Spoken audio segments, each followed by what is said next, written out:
안녕하세요. 너무 이른 나이에 철이 들어 미안한 우리 막내딸과 발달 장애를 앓고 있는 아들을 키우고 있는 40대 초반의 여성입니다. 저는 저의 지난날의 선택을 후회하며 하염없이 신세한탄을 하게 되었던 아주 끔찍한 사건을 하나 겪게 되었어요. 내가 왜 그런 잘못된 선택을 했을까 수없이 저를 자책하고 부정하며 참 힘든 시기를 보내야만 했는데요. 하지만 다시 돌이켜보면서 그 선택이 아니었다면 지금의 우리 아이들을 만날 수 없었을 테니 저는 다시 태어나도 또 똑같은 선택을 해야 할지도 모르겠다는 생각이 들었네요.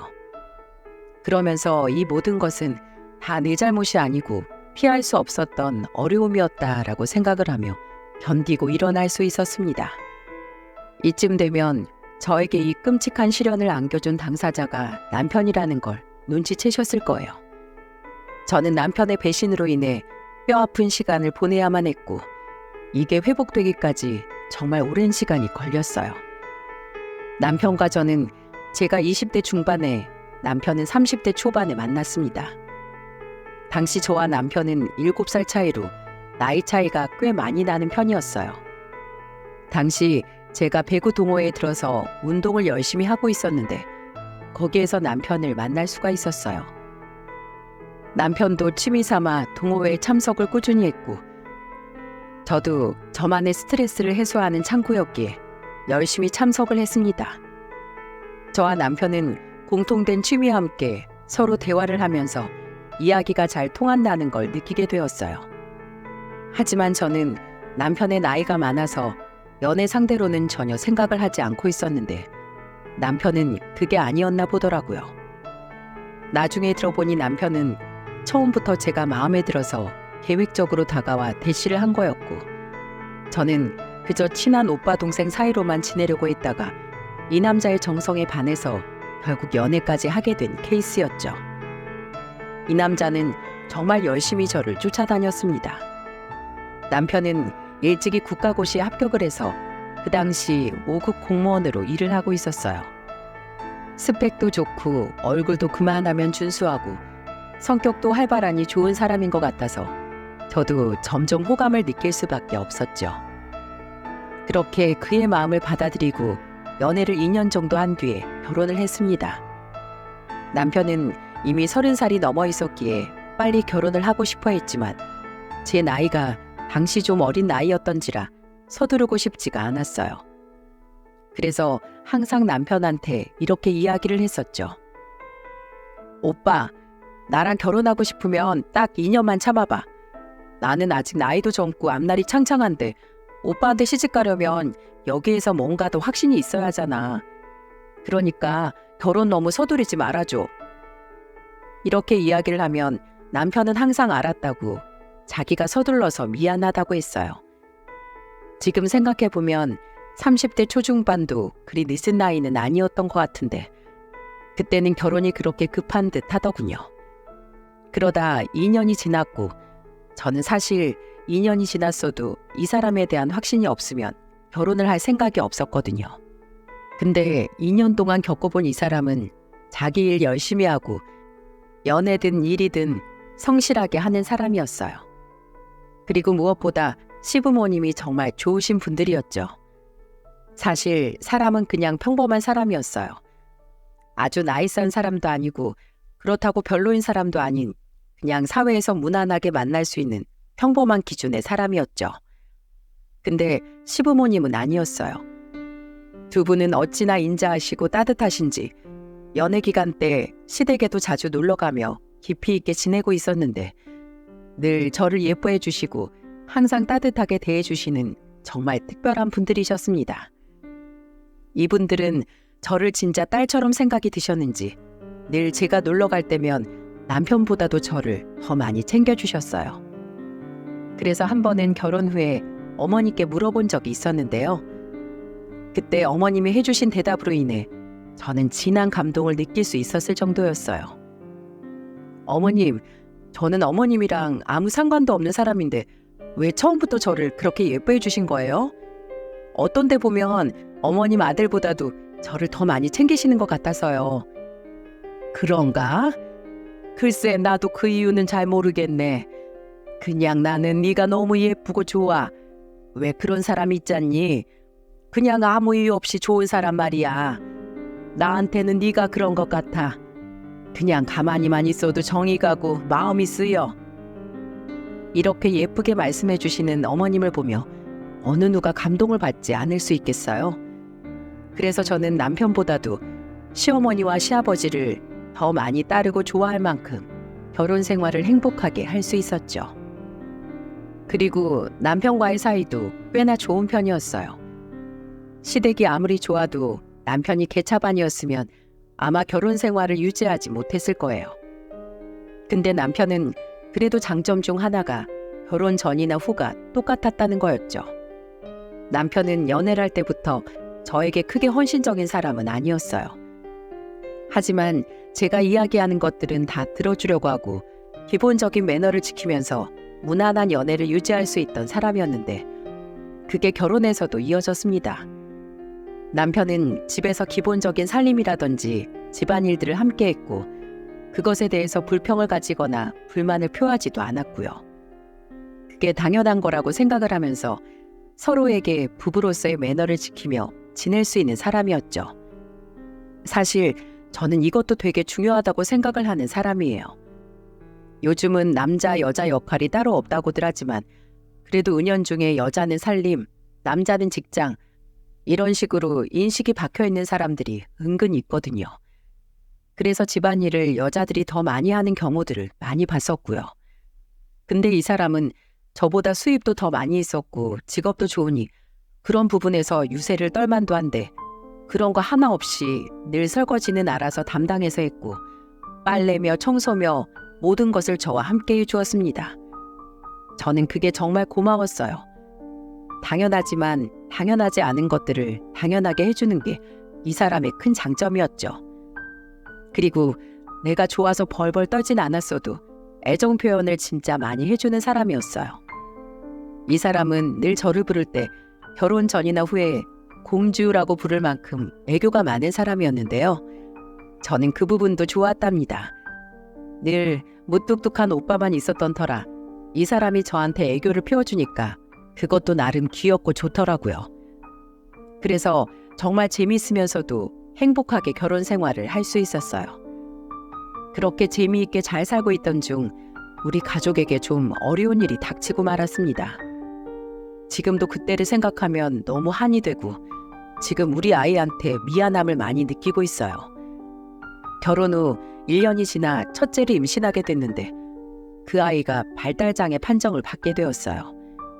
선천적인 것이었기에 제 뱃속에서부터 정해졌던 거라 정말 모든 것이 내 잘못인 것만 같아 아이한테 너무너무 미안하더라고요.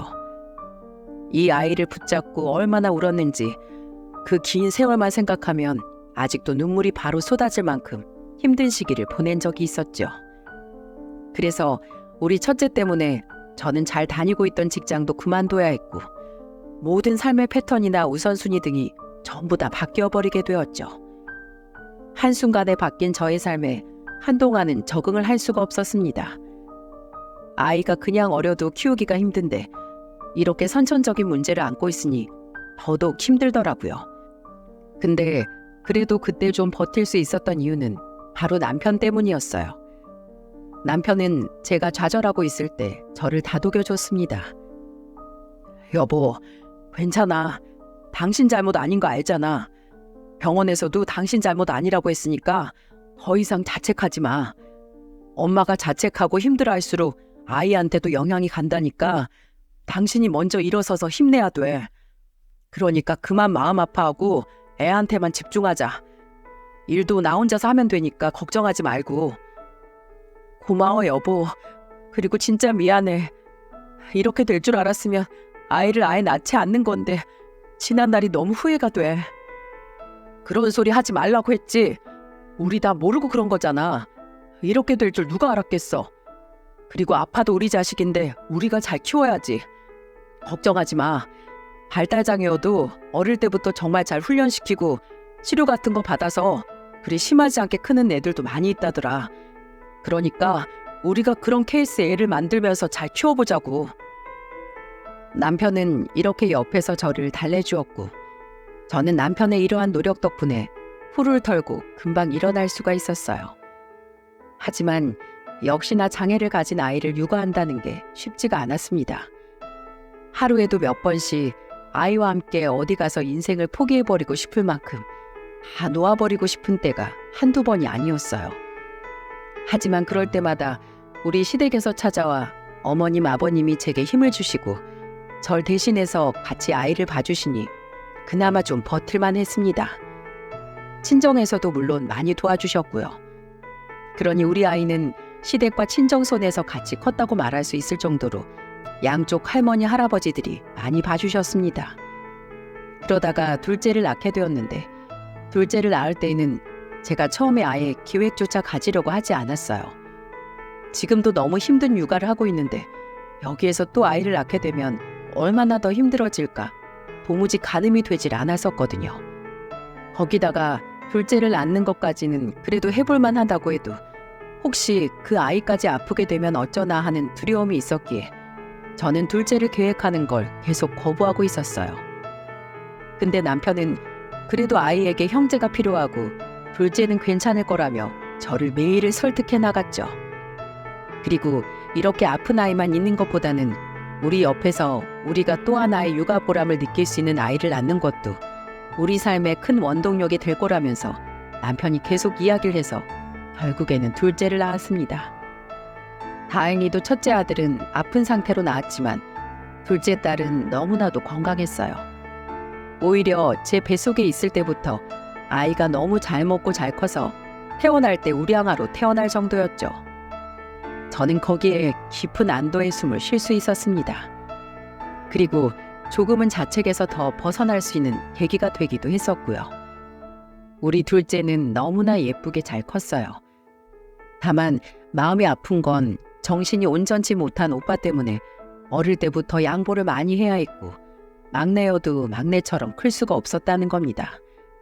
오히려 첫째보다도 더 첫째 같은 아이로 자라야 했어요. 그걸 보면서 우리 딸이 너무 일찍 철이 들어버린 게 아닐까 싶어 마음이 아프기도 했었죠.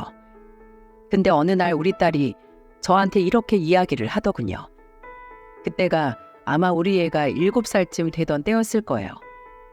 제가 그날따라 아이에게 미안한 마음이 들어서 먼저 이렇게 물어봤었죠. 우리 딸, 오빠가 몸이 아프다 보니까 엄마가 오빠한테만 신경 쓰고 우리 딸한테는 도통 신경을 많이 못 써줘서 서운하지 않아? 그리고 오빠가 아파서 힘든 점은 없고? 저는 조심스럽게 아이에게 물었어요. 근데 그 뒤에 들려온 아이의 대답에 저는 아이를 꼭 껴안아주면서 눈물을 몰래 훔칠 수밖에 없었어요. 아니, 나 괜찮아 엄마. 오빠한테 맨날 내 장난감 뺏겨서 화날 때도 있는데 그래도 난 오빠 좋아. 오빠가 맨날 나만 보면 웃어줘서 좋아. 엄마도 이렇게 날 안아줘서 좋고. 나는 괜찮아. 엄마가 맨날 그랬잖아. 오빠가 아프니까 우리가 오빠 지켜줘야 하는 거라고. 오빠 지켜주는 사람이 더 훌륭한 사람이라고 했잖아. 그래서 나는 훌륭한 사람이 될 수 있어서 좋아. 딸이 이렇게 이야기를 해주는 걸 들으면서 저는 감동에 북받쳐 아이를 더 꼭 끌어안고는 한참을 울어야 했습니다. 그렇게 우리한테는 힘들고 아프지만 그래도 그 안에서 서로가 더더욱 소중해지며 끈끈해지는 것들이 있었어요. 그리고 이 행복과 안정감이 쭉 이어질 줄로만 생각을 하고 있었죠. 그런데 어느 날부턴가 우리 가족 사이에 금이 생기기 시작했습니다. 처음에는 전혀 느끼지 못하고 있었어요. 남편도 헌신적이었고 아이들도 안정적이게 잘 크고 있었기에 저는 저만 잘 되면 된다는 생각으로 늘 하루하루를 지내고 있었죠. 근데 어느 날부턴가 남편이 조금씩 바뀌기를 시작하더라고요. 처음에는 가족 위주로 살았던 사람이 갑자기 자신이 일하는 기관에 일이 많아졌다면서 야근을 하기 시작했어요. 워낙에 남편이 하는 일이 고위 간직들을 모시고 관리하는 일이었기에 그 업무가 얼마나 무거운지를 잘 알고는 남편 회사 일에 대해서는 일절 터치를 하지 않았습니다. 근데 이렇게까지 야근을 자주 하진 않았는데 남편이 자꾸만 회사에서 집으로 늦게 들어온다고 하더군요. 하지만 거기까지도 무슨 일이 있었겠거니 하고 말았어요. 무엇보다도 그 애에는 선거도 있었기 때문에 그 일이 바쁠 수도 있겠다 싶어서 넘어갔었죠. 하지만 남편은 그걸로 끝이 아니었습니다. 집에 오면 그래도 집안일 어느 정도 하고 아이들과도 시간을 잘 보내줬던 사람이 갑자기 아이들이 들러붙어도 본체만체 하고 자기 서재방으로 쏙 들어가서는 도무지 나오지를 않더라고요. 심지어는 한 번 아이들에게 별것 아닌 걸로 짜증을 내길래 제가 도저히 못 참고 이야기를 했었습니다. 여보, 애들한테 왜 별것도 아닌 걸로 짜증을 내고 그래? 당신 요즘 왜 애들하고는 놀아주지도 않고 애들이 아빠한테 달려가면 다 무시하고 서재로만 쏙 들어가고 그래? 무슨 일 있어? 아, 회사 일이 바빠서 집에서까지 일하느라 그래. 내가 말했잖아. 요즘 바쁜 때라고. 근데 애들까지 와서 저러니까 내가 힘이 들어 안 들어? 안 그래도 밖에서 죽자 사자 일하다가 집에 와서도 업무하는 게 짜증나고 힘든데 애들까지 저러니까 내가 승질이 나 안 나? 당신은 뭐 하는 사람이야? 이럴 때 당신이 좀 애들 봐야 하는 거 아니야? 언제까지 내가 집에 와서 애들 봐야 돼? 나 밖에서 힘들게 일하는 사람이야. 집구석에서 깨작깨작 일만 하는 옆에 내가 이런 거라도 알아서 해야 할 거 아니야? 뭐라고? 깨작깨작? 집안일이 뭐 그렇게 깨작깨작해서 되는 건 줄 아니? 그리고 애들 보는 것도 일이야. 내가 집에서 어떤 상황인지 다 아는 사람이 지금 그따위로 말을 하니? 내가 뭐 애들을 그냥 봐? 첫째 데리고 하루 종일 있는 게 얼마나 힘든 일인 줄이나 알아? 당신은 퇴근하고 그냥 1시간만이라도 애들이랑 놀아주면 되는 걸 그게 힘들어서 나한테 지금 그런 식으로 말해? 아, 그러길래 진작에 내가 센터 보내라고 했잖아. 보니까 장애 있는 애들 보내는 센터 많이 있더구만. 거기 가서 하루 종일 있으라고 해. 그럼 당신도 좀 살판 날 거 아니야? 애가 아직은 센터 적응이 힘들어서 못 간다고 몇 번을 말해. 아직 사회성이 많이 부족해서 조금씩 더 훈련해서 가야 한다고 누누이 얘기했잖아. 그리고 무슨 애가 물건도 아니고 센터에 집어넣으라는 식으로 그렇게 말을 해. 당신 진짜 왜 이래? 왜 이렇게 사람이 변했어? 옛날엔 안 그랬잖아. 아, 몰라. 인간이 어떻게 한결같을 수가 있냐? 그럼 너도 네 멋대로 살아보든가. 에이씨, 짜증나게 진짜. 야, 그냥 난 이제 아무것도 모르겠고 앞으로 네가 다 알아서 해라. 난 알아서 그냥 돈 갖다 대줄 테니까 넌 그거나 감사합니다 하고 넙죽 받아서 쓰고 살아. 알았어? 괜히 피곤한 사람 건들지 말고. 하여간에 왜 밖에서 힘들게 일하다 온 사람을 또 괴롭혀선 이 난리를 피우는지. 짜증나니까 말 그만 시키고 나 오늘 서재에서 잘 거니까 그렇게 알아. 남편은 이렇게 말 한마디 툭 던져놓고는 그대로 서재로 가서 잠을 잤습니다. 그 서재는 남편이 집에서도 편하게 일을 할 수 있도록 제가 따로 마련해준 방이었는데 그 공간을 이렇게 쓸 줄은 정말 몰랐어요. 남편은 이불을 세트 하나를 가지고 가서는 그곳에서 아예 바닥에 깔고 누워 자버리더군요. 그리고 저한테 막말을 한 것에 대해 일말의 죄책감도 없어 보였습니다. 저는 진짜 이 사람이 왜 이렇게 변했나, 왜 이런 악마가 되었나 싶어 눈물까지 찔끔 나더라고요. 정말 그때의 그 서러움은 누구도 알지 못했을 거예요. 하지만 그걸로 끝이 아니었네요. 남편은 그날부터 시작해 하루가 멀다 하고 서재에서 잤고 서재 밖으로 나오나 안으로 들어가나 핸드폰만 만지고 있었죠. 그래서 제가 핸드폰 가지고 뭐라고 하면 그때는 또 아예 서재 문을 잠그기까지 했었고요. 이제는 너무나 대놓고 하는 수상쩍은 행동에 저는 남편이 매우 의심쩍었죠. 그리고 여자가 촉이라는 게 있잖아요. 그게 무섭게 발동을 하니까 정말 모든 것이 다 눈에 거슬리고 하나하나 신경을 쓰게 되더군요. 그리고 이제 뭔가 있구나 싶었어요. 저는 남편이 저러는 정확한 이유를 알기 전까지 핸드폰이나 서재에서 자는 문제 등 여러 가지 반복되는 문제들로 남편과 얼마나 싸웠는지 모릅니다. 저는 남편에게 늘 따지는 쪽이었고 남편은 늘 방어하며 짜증을 냈었어요. 특히나 핸드폰 문제로 열을 많이 올렸습니다. 여보, 당신 진짜 왜 그래? 언제까지 핸드폰만 볼 건데? 당신 뭐 있지? 그렇지 않고서야 어떻게 집에 오면 하루 종일 핸드폰만 들여다보고 앉아있을 수 있어? 그것도 맨날 서재로 가서 잠자고. 당신 설마 바람 피니? 어? 야, 너 돌았어? 말 가려서 안 해? 무슨 바람이야? 이 여편 내가 미쳤나? 누굴 뭘로 보고 지금 그딴 소리를 해? 나라 일이야, 나라 일. 일반 국민은 알면 안 되는 일이라는 게 있고, 지금 내가 바쁜 시기라고 했어, 안 했어?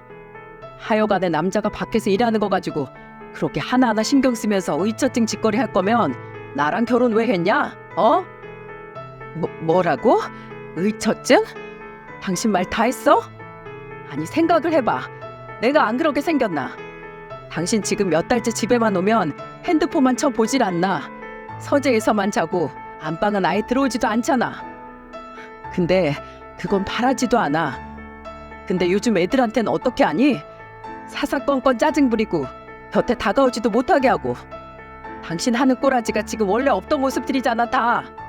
그러니 내가 안 그렇게 생겼어? 근데 뭐? 의처증? 당신이야말로 말 가려서 좀 해.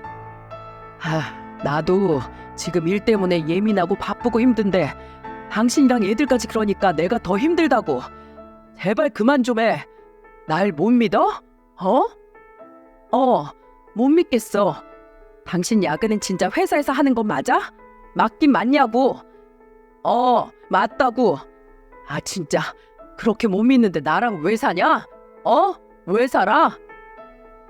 남편은 급기야는 저한테 성질을 팍 내버리고는 아예 서재로 들어간 것도 부족해 이번에는 아예 집을 나가버리고 말았어요. 저는 이게 무슨 상황일까? 왜 이렇게까지 된 걸까? 어안이 벙벙하고 믿기지가 않아서 또 그날 하루는 혼자서 안방에 들어가 눈물을 흘려야 했죠. 저희 둘이서 자주 싸우게 되니까 아이들도 눈치를 보면서 점점 위축이 되는 듯 했었어요. 하지만 첫째는 그런 인식이 많이 없었기에 그래도 아빠만 보면 좋다고 갔었는데요. 한 번은 남편이 진짜 심한 짓을 하더라고요. 그날도 남편이 퇴근을 해서 들어왔는데 첫째가 아빠한테 바로 갔습니다. 아빠다! 아빠! 첫째는 그때 기분 좋게 놀다가 씻고 밥 먹을 참이었기에 기분 좋은 게 최고조에 달해 있었어요. 그러니 더 흥분을 해서는 원래 좋아했던 아빠에게 바짝 달라붙었었죠. 근데 이 인간이 글쎄 그런 애한테 못할 짓을 하는 거예요. 저리 떨어져. 아빠한테 함부로 오지 말라고 했지. 남편은 이렇게 말을 하면서 애를 탁 밀쳐버렸고 아이는 그대로 뒤로 넘어지면서 뒤통수를 쿵 하고 바닥에 찍고 말았습니다. 다행히 피가 나거나 다치진 않았지만 아들은 그대로 넘어지면서 머리에 받은 충격으로 울고불고 난리가 났었어요. 근데 그 모습을 보고도 남편은 미안하다고 가서 달래주는 게 아니라 시끄럽다고 더 짜증을 내면서 안으로 들어가 버리더군요. 거기에서 저는 더는 이대로는 안 되겠다는 생각이 들었습니다. 그래서 바로 남편에게 갔어요. 야, 너 지금 뭐 하는 거야? 너 애한테 왜 이래? 애가 무슨 잘못을 했길래 애를 바닥에 밀치냐고. 그리고 애가 울면 바로 안아서 달래주지 못할 망정 지금 짜증을 내고 들어와? 당신 미쳤니? 돌았어? 그래. 나 돌았다. 미쳤다. 어쩔래? 진짜 이놈의 집구석 이젠 지긋지긋하다. 지긋지긋해. 언제까지 내가 이런 소리 듣고 너네한테 돈 다 가져다 바쳐야 하는 거냐? 제발 좀 닥쳐. 조용히 하라고. 남편은 적반하장으로 나왔고 저는 처음 보는 남편의 난폭한 모습에 두려움마저 느끼며 이건 잘못되어도 무언가 한참 잘못되었다는 걸 느낄 수 있었어요. 우는 아이를 달래놓고 저는 남편의 이상 행동을 보면서 그 뒤를 좀 제대로 캐봐야겠다고 생각했죠. 마침 남편은 그 뒤로 이 집안에 더 있으면 안 되겠다는 생각이 들었는지 출장을 가야 한다며 외박을 하기 시작하더군요. 그 외박마저 잦아지기 시작하면서 저는 이 사람이 단순 출장이 아니라는 걸 확신할 수 있었어요. 그래서 그 뒤로는 그 사람의 일거수일투족을 감시를 해야겠다 싶었죠. 하지만 첫째 아이가 있다 보니 그게 쉽지가 않았어요. 저는 어떻게든 그래도 남편의 그 속사정을 알아내야 했기에 친정 부모님께 종종 아이를 맡겨놓고는 남편의 뒤를 따랐어요.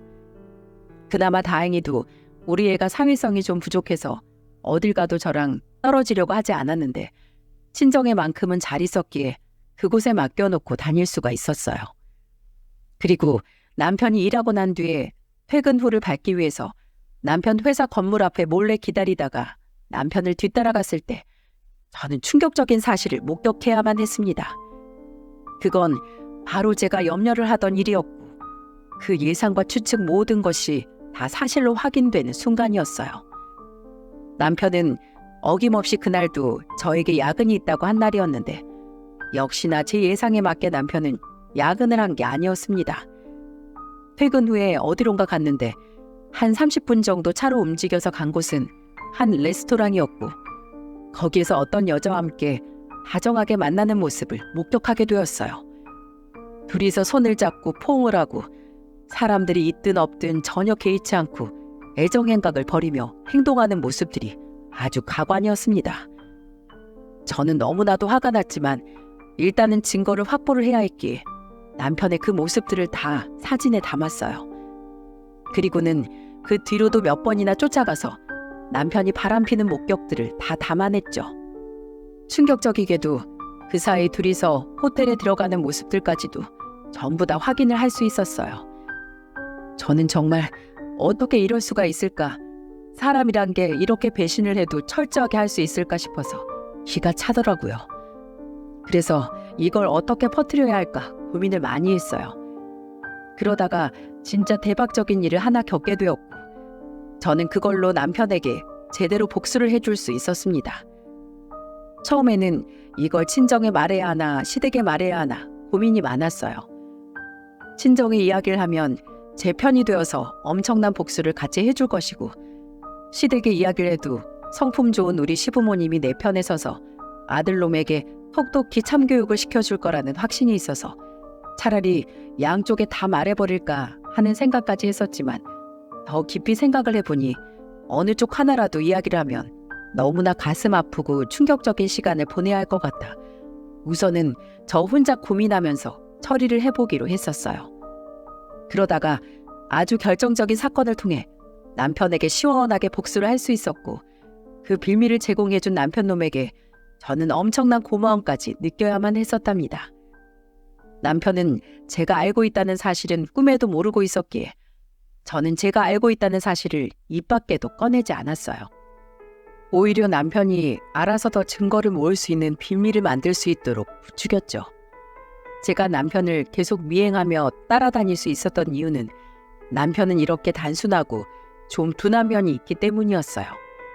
연애 때는 이 사람처럼 살면 좀 더 속 편하게 살 수 있겠구나 싶어서 그 성격이 매력 포인트로 보였던 적이 있었고 결혼 후에는 이게 답답하고 이해가 안 될 때가 많이 있었는데 남편의 그런 성격이 저에게 이렇게 큰 득을 가져다 줄 줄은 꿈에도 몰랐었네요. 남편은 여전히 아이들을 막대하고 자기 마음대로 지내고 있었어요.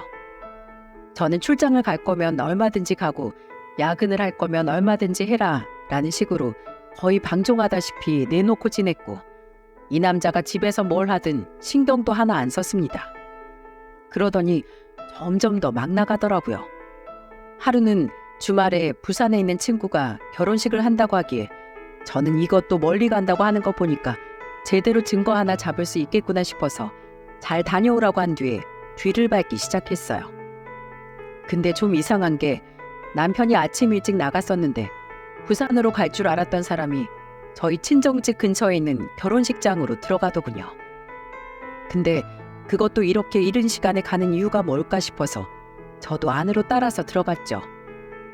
아이들은 남편이 부산으로 간다는 걸 알고 나서 미리 친정에 맡겨두었기에 편하게 미행을 할 수 있었고요. 저는 남편이 들어간 결혼식장으로 몰래 따라 들어갔는데 그곳에서 정말 놀라운 걸 목격해야만 했고 그건 바로 그날 결혼하는 예비 부부 명단에 적혀있는 저희 남편의 이름이었습니다. 저는 그 이름 석자를 보고 뒤로 빠물어칠 뻔했어요. 그 이름을 보자마자 이 인간 지금 큰 사고 하나 터뜨리겠구나 싶은 생각이 스쳐 지나가면서 무언가 큰 촉이 하나 왔지만 아직까지는 확실한 것이 없었기에 우선 증거만 남겨놓고 저의 흔들리는 멘탈을 부여잡은 채 상황을 지켜봤습니다. 제가 놀라서 사진을 찍고 있는 사이 남편은 어디론가 사라졌고, 저는 사라진 남편을 찾기 위해 그 결혼식장 내부를 돌아다니다가 어디 다른 곳에 하객으로 들어갔을지 모른다는 생각에 여기저기 찾아봤지만 찾을 수가 없었어요. 이 인간을 어디서 어떻게 찾아야 하나 고민되었지만 남편의 행방을 찾지 못한다면 남편과 동명이인의 이름인 사람이 결혼하는 모습이라도 확인해야 했기에 한참을 숨어서 기다리고 있었어요. 그러다 어느 정도 시간이 지난 후에 정말 놀랄 노자의 광경을 봐야 했고, 저는 그 모습을 확인한 뒤로 망치로 한 대 얻어맞은 듯한 정신적 충격을 받아야만 했어요. 그리고 제가 본 것은 바로 하객을 맞이하고 있는 예비 신랑의 모습을 한 남편이었습니다. 순간 현기증이 일며 정신이 나갈 뻔한 저는 이 믿기지 않는 광경에 몇 번이나 눈을 깜빡여야 했어요. 하지만 몇 번을 제 눈을 씻고 봐도 저희 남편이 분명했습니다.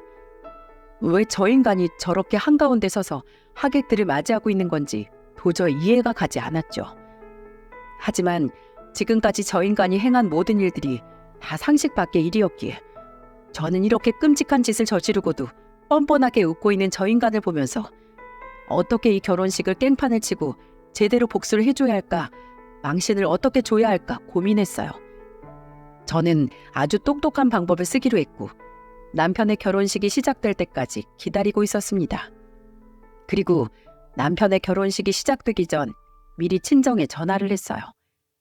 친정과 결혼식장은 택시를 타면 15분밖에 걸리지 않은 거리였기 때문에 저는 엄마한테 전화를 해서 전날 맡긴 우리 첫째 좀 데리고 와달라고 했죠. 엄마는 무슨 일이냐고 물었지만 저는 아무것도 묻지 말고 일단 아이 먼저 좀 데리고 와달라고 했고, 엄마는 다행히도 제 시간에 맞춰서 아이를 데리고 와주었어요. 그리고 결혼식이 시작되고 신랑 신부가 모두 입장한 뒤에 서로 예물을 교환하는 시간을 가질 때 저는 마치 영화 속의 주인공처럼 짜잔하고 나타났습니다. 그리고 아주 큰 소리로 외쳤어요. 이 결혼은 무효입니다. 저는 결혼식장에 문에 들어가자마자 버진 로드 위로 올라가서는 크게 소리쳤어요. 사람들은 단번에 이게 무슨 일이야, 이 여자는 누구야 웅성거리며 저를 쳐다봤고, 저의 소란에 바로 저를 쳐다본 남편은 거의 경악을 한 표정으로 저를 쳐다보고 있었습니다. 저는 거기에 코웃음을 쳐주며 한 번 더 이야기를 했어요. 여러분, 이 결혼은 무효예요. 저 남자, 지금 오늘 결혼한다고 설치고 있는 저 인간은 바로 실제 저의 현 남편입니다. 가족관계 증명서에 떡하니 등재되어 있는 잘나신 저의 남편이에요. 자, 이 아이가 저 인간과 제 사이의 첫째 아이입니다. 지금 저희 친정집에는 저 인간과 저 둘 사이에 낳은 둘째 딸도 있어요. 저는 우리 아이를 가리키며 말했고, 우리 첫째는 건너편에 있는 자신의 아빠가 보였는지 평소처럼 아빠를 부르기 시작했어요. 아빠다! 아빠! 아빠! 아빠 예뻐! 아빠 까마도 입었다! 아빠! 첫째는 급기야 아빠한테 달려가 안기려 들었고, 그 인간은 이번에도 자기가 좋다고 쫓아가는 아들놈이 지 몸에 닿기도 전에 성큼성큼 와서는 무시하고 제 앞에 섰어요. 그리고는 소리를 쳤죠. 이게 무슨 짓이야? 당장 따라 나와! 여러분, 오해입니다! 오해예요! 남편은 이 상황을 수습하려고 오해라고 이야기를 했지만 저는 거기에서 굴복할 수 없었어요. 그래서 다시 이야기를 했죠. 오해는 무슨... 여러분, 진짜예요. 보셨죠? 우리 아들이 이 인간한테 아빠라고 하는 거예요. 이 인간이 요즘 미쳐가지고 지 아들이 달려가 안기는데도 내팽개치는 그런 인간이에요. 왜 이러나 했더니 다 이런 이유가 있어서였죠. 그리고 이 결혼, 사기 결혼인 게 저기 저 앉아있는 남편 부모라는 인간들, 저 인간들도 다 가짜예요. 저희 시부모님은 지금 집에 계십니다. 저기 있는 저 두 사람이 아니라고요. 그리고 저 예비 신부라는 저 여자가 알고 만난 건지 모르고 만난 건지 모르겠지만 인생 종치기 싫으면 당장 이 결혼 파토내는 게 좋을 거예요. 내 충고 들어요.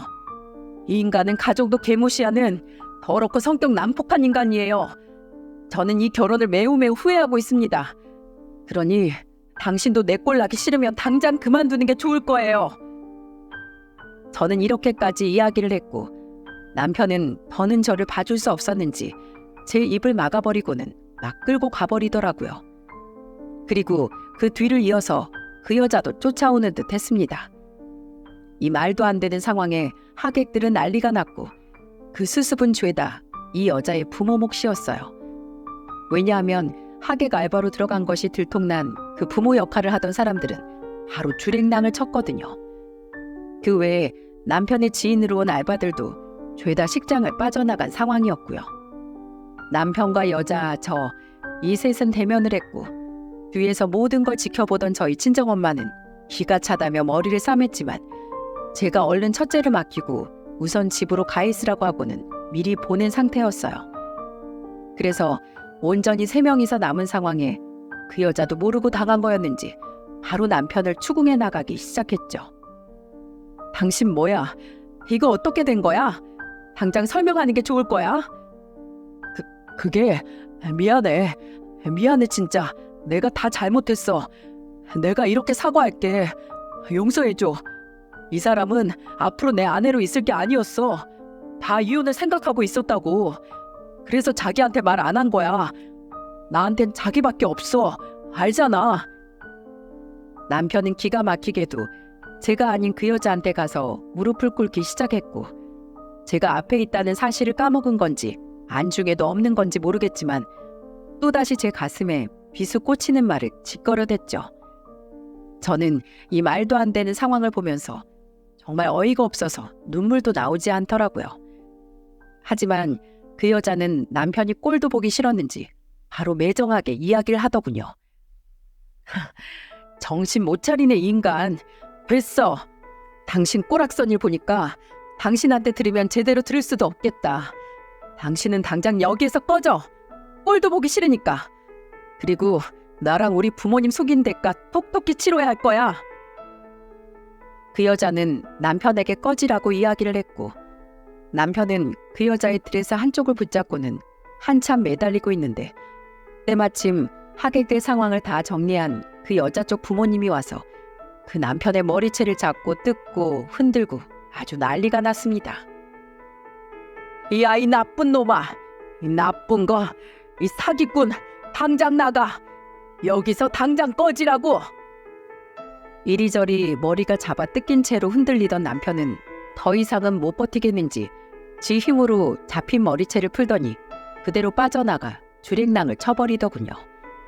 그걸 보면서 저 하찮은 인간을 내가 그동안 남편이라고 두고 있었다는 게 너무 한심하게 느껴졌어요. 그 마지막을 보고는 저도 바로 그 자리를 뜨고 싶었지만 저에게는 한 가지 더 해결해야 할 숙제가 있었어요. 바로 제 앞에서 울고 있는 그 바람난 여자였죠. 그 여자의 부모도 저에게 모든 상황을 제대로 설명 듣고 싶어 했고 저도 이게 도대체 어떻게 된 상황인지 확실하게 알아야 했기에 저희는 따로 자리를 옮겨서 이야기를 했어요. 그렇게 서로의 상황들을 다 이야기하면서 정리된 사실은 진짜 어이가 없어도 한참 어이가 없는 상황들이었어요. 이 여자와 남편은 꽤나 오랜 시간 바람을 피우고 있었는데 남편은 자신이 유부남인 것도 애 둘이 있다는 사실도 모두 다 속이고 있었어요. 그저 고위 공무원직 일이 바빠 결혼 못한 노총각 행세를 하고 있었던 거였죠. 거기에 깜빡 속은 이 여자는 나이도 저보다도 어린 30대 후반의 여성이었죠. 하지만 이 남자와 결혼까지는 생각하지 않고 있었는데 이 남자가 자꾸만 결혼을 하자고 계속 난리를 피워왔던 것이었죠. 들어보니까 저한테 결혼하자고 했던 그 패턴 그대로였습니다. 하지만 여기에서 저와 다른 점은 이들이 결혼식을 올리게 된 이유였어요. 이 여자는 이 남자와 결혼까지는 고민을 하고 있었는데 중간에 덜컥 아이가 생겨버리게 된 거였고 임신 사실을 남편에게 가서 알리면서 아이 책임 못 지겠으면 지금이라도 떠나라고 했다고 하더군요. 하지만 거기에 전혀 남편은 동요하지 않고 바로 결혼을 하자고 했고 그들은 속사포로 결혼식을 준비해 식을 올리게 된 거였습니다. 당시 그 여자가 임신 사실을 알게 된 건 8주 차였고 그 당시에도 뱃속에 아이가 있는 상태였어요. 저는 이 모든 기가 막힌 상황들이 진짜 어이가 없었는데 하나 섬뜩하게 지나가는 게 남편이 요즘 따라 자꾸만 싸우기만 하면 이혼하자는 소리를 툭툭 했었는데 그게 바로 이 상황 때문에 진짜로 이혼을 말한 거였다는 걸 알 수 있었죠. 저는 그 이혼이 제대로 바람 피우기 위해 저랑 이혼을 하자고 하는 줄 알았는데 이제 보니까 이 결혼을 위해서 하루라도 빨리 저랑 정리하기 위해 이혼을 하자고 했던 거였네요. 진짜 이 파렴치한 인간을 어떻게 해야 하나 싶어 정말 마음이 무겁더라고요. 저는 모든 상황들을 다 듣고 나서 이 여자도 피해자라는 걸 알았고 그래서 저도 저의 모든 상황들을 이 여자에게 다 이야기를 해주었어요. 서로가 서로에게 당한 상황인지라 정말 누구도 탓할 수 없는 상황이었어요. 오직 이 남편놈 하나만 탓할 수 있을 뿐이었죠. 근데 이 인간은 그 뒤로 쥐새끼처럼 도망치고는 집에도 안 들어오더라고요. 저는 어디로 갔나 싶었는데 꼴랑 도망간 곳이 시댁이길래 시댁에 가서 저는 모든 상황들을 다 이야기했습니다. 그랬더니 역시나 시댁에서도 남편 놈을 흔들어대고 머리채를 잡고 흔들며 난리가 났어요. 저는 시어머니 품에 안겨서 엉엉 울면서 이 모든 상황들을 다 전달했고 시아버지는 화가 난 나머지 온 집안에 있는 물건들을 다 때려 부수며 화를 내셨습니다. 당장 나가! 너는 내 자식도 아니야! 네가 감히 그따위 짓을 벌여? 네가 그러고도 지금 네 발로 여길 기어들어와? 당장 나가! 앞으로 너는 내 자식도 아니니까 당장 나가라고! 아버지, 저 여기서 나가면 갈 데도 없어요. 아시잖아요. 저 내쫓지 말아주세요.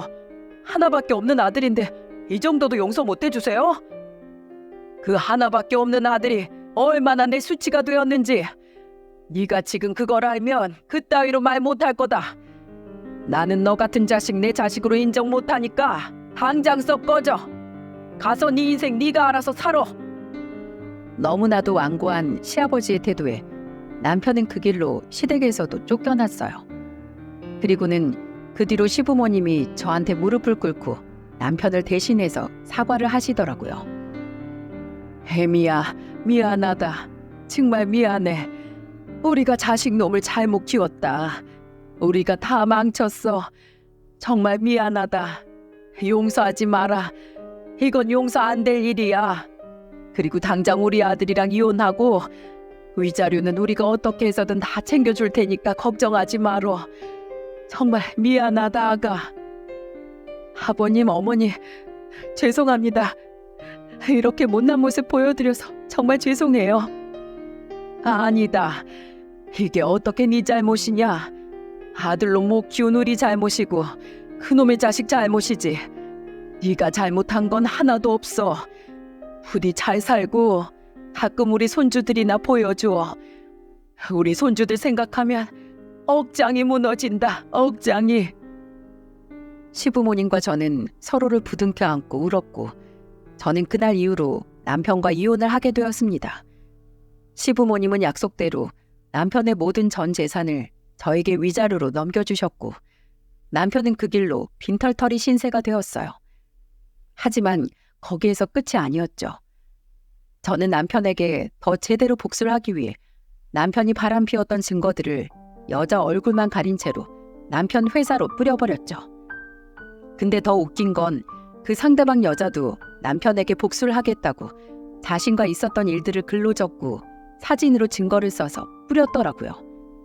그래서 결국 남편은 망신이란 망신은 다 당하고 그쪽에 들어오는 국민 민원을 피하지 못하고 파면을 당했다고 들었어요.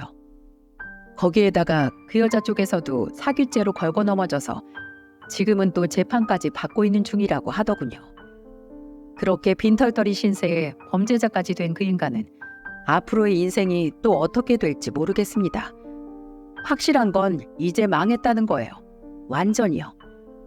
저는 남편과 이혼을 하고 나서 아예 친정집으로 아이들과 들어가서 살고 있는 중입니다. 돈 벌어 올 사람이 없기에 제가 가장 노릇을 하기 위해 친정의 아이들을 맡기고는 일을 다니고 있습니다. 또 첫째를 이제는 진짜 독립하는 훈련을 시켜야 할 것 같아 사회성을 길러주기 위해 센터에 조금씩 보내고 있는 중이랍니다. 아직까지 첫째가 적응을 하고 있는 중이라 많이 싸워야 할 때도 있지만 그래도 이렇게 싸우면서 아이가 성장하고 있는 것 같아 다행이라고 생각을 하고 있어요. 우리 둘째 딸은 여전히 예쁘게 잘 크고 있고요. 저는 경단녀가 된 지는 오래되긴 했었지만 그래도 다행히 괜찮은 직장을 잡아 다니고 있는 중이에요. 제가 원래 공부 욕심이 좀 있어서 틈틈이 자격증 공부해 놓은 게 있었더니 그게 빛을 발해서 취직을 할 수 있었답니다. 전 남편은 아예 시댁에서도 쫓겨나 아직까지 혼자 지내는 듯 했는데 전 시부모님과는 종종 연락을 하고 있어요.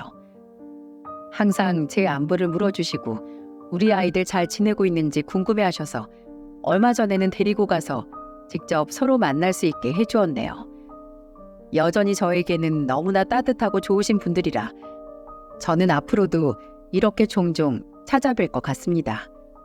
여러분, 인생은 롤러코스터라는 말이 있잖아요.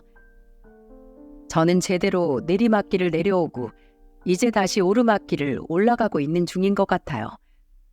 그래서 때로는 지치고 긴장되고 또 어려운 부분들이 많이 있지만 그래도 또 언젠가는 평탄하게 흘러갈 저의 인생도 있을 것이기에 그걸 바라보면서 한 발 한 발 내딛어 보려 합니다. 부디 저의 앞날을 응원해 주세요. 긴 사연 들어주셔서 감사합니다.